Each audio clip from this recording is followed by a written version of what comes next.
Hello friends, welcome to Jar Creative Ideas. ఈరోజు ఈ వీడియోలో మనం పచ్చి కొబ్బరితో ఎంతో టేస్టీగా ఈజీగా 2 రకాల చట్నీలు తయారు చేద్దాం. మొదటి రకం, దీనికోసం మనం పచ్చి కొబ్బరి ఒక చిప్ప తీసుకోవాలి, 8 to 10 ఎండుమిర్చి, 5 పచ్చిమిర్చి, కరివేపాకు తీసుకోవాలి, పచ్చిశనగపప్పు, మినపప్పు, ఆవాలు, జీలకర్ర, కొద్దిగా చింతపండు, ఆయిల్, ఇంగువ, సాల్ట్, పసుపు తీసుకోవాలి. ఇప్పుడు స్టవ్ వెలిగించి ఒక ప్యాన్ పెట్టుకుందాం.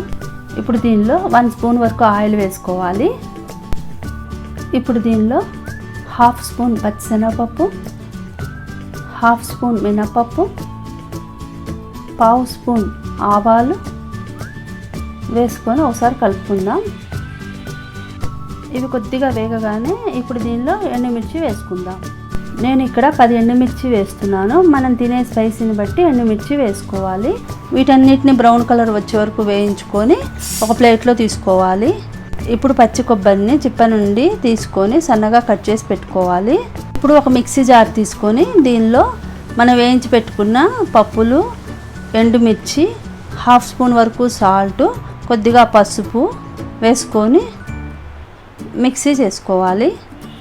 అన్నీ ఒకేసారి వేస్తే పప్పు మెదగదని ఫస్ట్ పప్పుని మిక్సీ వేసాను. ఇప్పుడు దీనిలో పచ్చిమిర్చిని వేసుకోవాలి. ఇలా కట్ చేసి వేసుకుంటే మెత్తగా అవుతాయని ఇలా కట్ చేసి వేస్తున్నాను. ఇప్పుడు దీనిలోనే పచ్చి కొబ్బరి కూడా వేసుకోవాలి. ఇప్పుడు దీనిలో కొద్దిగా చింతపండు నానబెట్టి వేసుకోవాలి. మరీ ఎక్కువ చింతపండు వేసుకోవద్దు, కొద్దిగా అయితే సరిపోతుంది. ఇప్పుడు వీటన్నిటిని మెత్తగా మిక్సీ చేసుకోవాలి. ఇలా మిక్సీ అయిన తర్వాత దీన్ని ఒక బౌల్లో తీసుకుందాము. ఇప్పుడు దీనిలో పోపు పెడదాం. స్టవ్ వెలిగించి ఒక ప్యాన్ పెట్టుకోవాలి.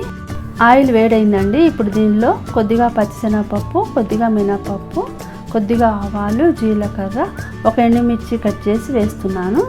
ఇప్పుడు దీనిలో కొద్దిగా ఇంగువ వేసుకొని బ్రౌన్ కలర్ వచ్చే వరకు వేయించుకోవాలి. చివరిగా కరివేపాకు వేసుకొని మొత్తాన్ని కలుపుకొని పోపు చట్నీలో వేసుకోవాలి. ఇలా పచ్చిశనగపప్పు, మినపప్పు కొద్దిగా ఎక్కువ వేసుకున్నా నోటికి తగులుతూ చాలా టేస్టీగా ఉంటుందండి ఈ చట్నీ. మనకి ఇలా అన్ని రకాల పప్పులు వేయించి చట్నీ చేసే టైం లేనప్పుడు, ఫాస్ట్గా కావాలన్నప్పుడు ఈజీగా ఇంకొక రకం చట్నీ తయారు చేద్దాం. దీనికోసం నేను 6 పచ్చిమిర్చి తీసుకున్నాను. వీటిని కట్ చేసి మిక్సీ జార్లో వేసుకోవాలి. మన స్పైసీగా కావాలంటే ఇంకొన్ని పచ్చిమిర్చి వేసుకోవచ్చు. నేను ఒక కొబ్బరి చిప్పను సన్నగా ముక్కలు కట్ చేసి వేస్తున్నాను.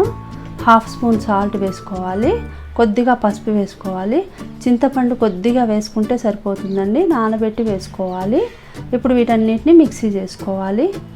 ఇలా మెత్తగా మిక్సీ చేసి ఒక బౌల్లో తీసుకొని పోపు పెట్టుకుంటే మన గుమగుమలాడే కొబ్బరి చట్నీ రెడీ. ఇది రైస్లోకైనా చపాతీ దేనిలోకైనా చాలా టేస్టీగా ఉంటుంది. ఇప్పుడు స్టవ్ వెలిగించి ఒక ప్యాన్ పెట్టుకుందాము. ఇప్పుడు దీనిలో 1 స్పూన్ ఆయిల్ వేసుకోవాలి. కొద్దిగా శనగపప్పు, మినపప్పు, ఆవాలు, జీలకర్ర, ఒక ఎండుమిర్చి కట్ చేసి వేసుకోవాలి.